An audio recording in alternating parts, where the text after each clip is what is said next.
এইরকমটাই আমাদের বাংলাদেশ। এবং এটা দেখে নিশ্চিতভাবে আশাপ্রদ হওয়া যায় বাংলাদেশের সিনেমা অনেক এগিয়ে যাবে। উদাহরণস্বরূপ আপনাদের সাথে বলার জন্য যে হিন্দির ফ্যান্টাস্টিক জব, আমার প্রত্যেকটা অ্যাক্ট্রেসের অভিনয়, এবং সবচেয়ে বড় হলো যে পুরো ছবিটার পেছনে ডিরেক্টর থেকে টেকনিক্যাল টিম থেকে শুরু করে প্রত্যেকে যে প্রবল পরিশ্রম, প্রবল ইনভলভমেন্ট ছবিটাকে পরিষ্কারভাবে বোঝা যায়।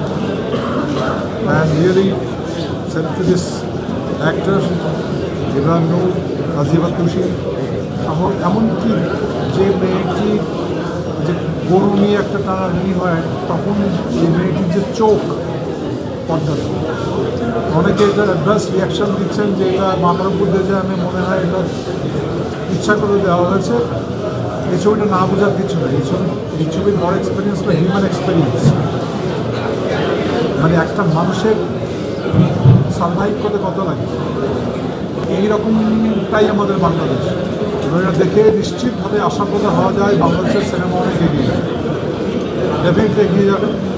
এখানে একটা শাকিব খানের ছবি যেমন হবে তেমনি আবার রোহিত আসবে।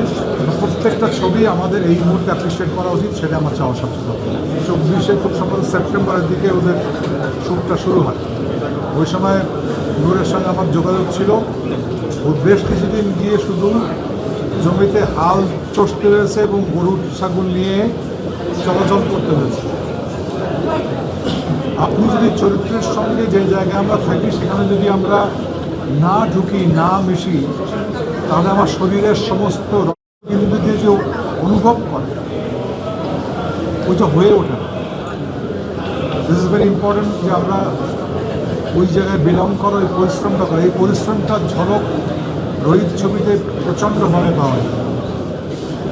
সুতরাং এটার একটা ইনভলভমেন্ট ইজ খুব জরুরি বিষয়।